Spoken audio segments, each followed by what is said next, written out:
दोस्तों नमस्कार। आज की वीडियो बड़ी स्पेशल है।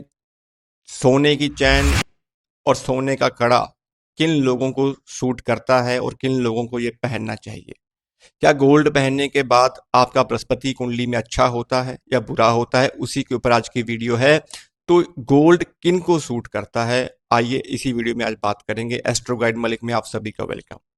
दोस्तों जब हम वैदिक की बात करते हैं तो हमें ये देखना होता है कि जब भी आप गोल्ड धारण करते हैं तो गोल्ड धारण करने के पीछे आपका लगन कौन सा है। कभी कभी तुला लगन की कुंडली बनती है या कभी कभी कन्या लगन की कुंडली बनती है। तो उस कंडीशन में जब भी आप गोल्ड पहनते हो तो वो आप बृहस्पति को पावर दे रहे होते हो। और बृहस्पति और बुध आपस में दुश्मन होते हैं। और वैसे भी तुला लगन में कहीं ना कहीं तीसरे घर का स्वामी और छठे घर का स्वामी जो है वो बृहस्पति बनता है। तो आपको जब भी आप गोल्ड पहनोगे, जब पुखराज पहनोगे या कोई भी ऐसी धातु पहनोगे जो गोल्ड से संबंधित है, तो वो आपके शुक्र को कहीं ना कहीं खराब करेगी। तो इसमें आपको गोल्ड धारण नहीं करना होता। आम केसेस में मैंने देखा है कि जो पंडित होते हैं या कोई एस्ट्रोलॉजर होते हैं तो वो राशि से जो है वो डलवा देते हैं चीजें। राशि अलग चीज है दोस्तों, फल आपको लगन के ही मिलने होते हैं। तो इन चीज का ध्यान रखिएगा। लगन आपका बहुत ठीक होना चाहिए जब भी आप गोल्ड धारण करते हैं। मेष लगन है या फिर आपका कर्क लगन है, सिंह लगन है, तो ये बृहस्पति के दोस्त ग्रह हैं। चंद्रमा, सूर्य, मंगल, ये इनके दोस्त और मित्र ग्रह होते हैं। जैसे कि वृश्चिक लगन की कुंडली है तो वृश्चिक लगन में दूसरे घर का स्वामी और पांचवें घर का स्वामी बृहस्पति बनता है। तो यहाँ पे आप इसे एक्टिवेट कर सकते हैं। लेकिन लाल किताब इसके ऑपोजिट काम करती है। लाल किताब से हम कैसे जाने कि गोल्ड पहनना है कि नहीं पहनना।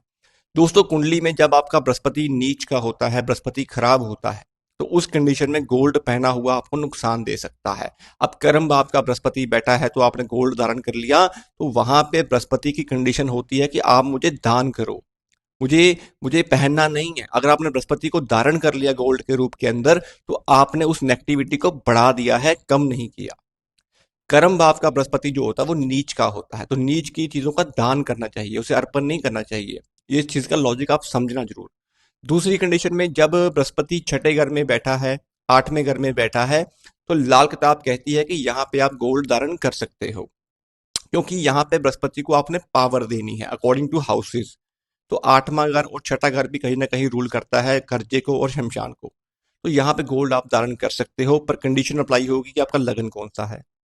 आम केसेस में जब कुंडली में राहु आपका नौवें घर का बैठा है, राहु आपका 12वें घर का बैठा है, कुंडली में राहु आपका 11वें घर का बैठा है, तो इस कंडीशन के अंदर ये बृहस्पति की जड़ें होती हैं। जड़ों का मतलब होता है बृहस्पति की राशियां। अब नौवां घर, 11वां घर और 12वां घर ये बृहस्पति के पूर्णतः पक्के घर भी हैं और जड़ राशियां भी हैं। और राहु यहाँ पे बैठ के बृहस्पति के फलों को खराब कर रहा है। आपने यहाँ पे राहु के उपाय तो करने ही करने हैं, और दूसरी कंडीशन में बृहस्पति को भी बलवान करना है। तो इस कंडीशन में अगर आप पीला सूती धागा वो पहन लें, बहुत उत्तम फल देता है 3 महीने के लिए।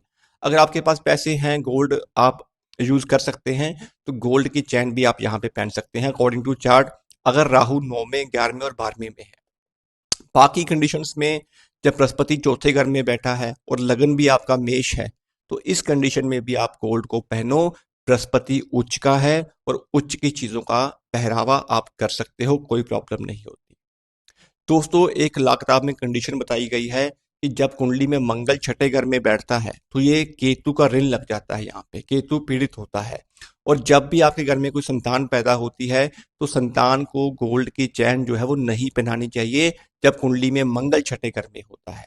कारण क्या है कि संतान केतु है, गोल्ड बृहस्पति है, और यहाँ पे खुशियों को नजरें लगती हैं, तो इसलिए छठे घर के केतु के लिए, मंगल के लिए, संतान को गोल्ड अपने पैसे से कभी नहीं धारण करवानी चाहिए।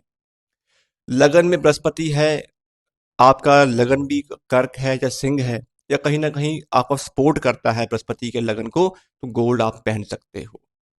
मेन मेरा कहने का भाव आपको ये है दोस्तों, जब कुंडली में आपका बृहस्पति का ऋण लगा होता है, बृहस्पति पीड़ित होता है, और पीड़ित भी राहु से हो रहा हो या बुध से हो रहा हो, तो उस कंडीशन में आपको गोल्ड सूट करता है।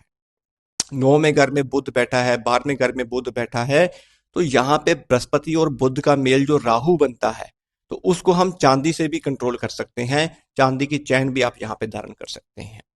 तो ऑटोमेटिकली ज़्यादा पैसे ना खर्चते हुए अगर आप सिंपल एक वाइट सूती धागा उसे आप हल्दी के अंदर पिरो लें, या एक हल्दी की गांठ पीले धागे में बांध के और पीले कपड़े से लपेट के उसे अपने गले में 3 महीने के लिए भी अगर आप धारण करते हैं, तो इससे भी भाग्य का बृहस्पति आपको नेक फल देता है, स्पेशली अगर 9वें घर में राहु बैठा है आपका। तो कभी भी रतन पहनने हैं या चैन पहननी है सोने की या कड़ा पहनना है, आपको वैदिक के अकॉर्डिंग भी चलना पड़ेगा, लगन देखना पड़ेगा, दूसरा बृहस्पति की जड़ों को भी देखना पड़ेगा, दूसरा 5वां 9वां 11वां और 12वां इन जड़ों में अगर बुध शुक्र राहु बैठे हैं, तो आपको यहाँ पे बृहस्पति को बलवान करना है, बृहस्पति को एक्टिवेट करना है, और उन चीजों का ध्यान भी कर सकते हो और पहरावा भी कर सकते हो। मोस्ट इंपॉर्टेंट, बृहस्पति नीच की कंडीशन के अंदर कभी भी गोल्ड मत पहनो, गोल्ड उतार दो, बहुत परेशानियां देता है। और पुखराज भूल के भी नहीं पहनना अगर कुंडली में बृहस्पति नीच का है। तो ये कुछ कंडीशंस मैंने आपसे शेयर की हैं, उम्मीद है आपको अच्छी लगेंगी। और चैनल को सपोर्ट करो, सब्सक्राइब करो। अगर किसी भी प्रश्न के बारे में आप पूछना चाहते हो तो मुझसे कमेंट में पूछ लेना। बाकी आने वाली वीडियोस में बात करेंगे अलग अलग टॉपिक्स के ऊपर। आज के लिए इतना ही दोस्तों, मिलते हैं अगली वीडियो में किसी और टॉपिक के साथ। सभी मेरे भाई बहनों को जय श्री श्याम, जय श्री राम, खुश रहें, आगे बढ़ें और चैनल को जरूर सपोर्ट करें दोस्तों। धन्यवाद दोस्तों।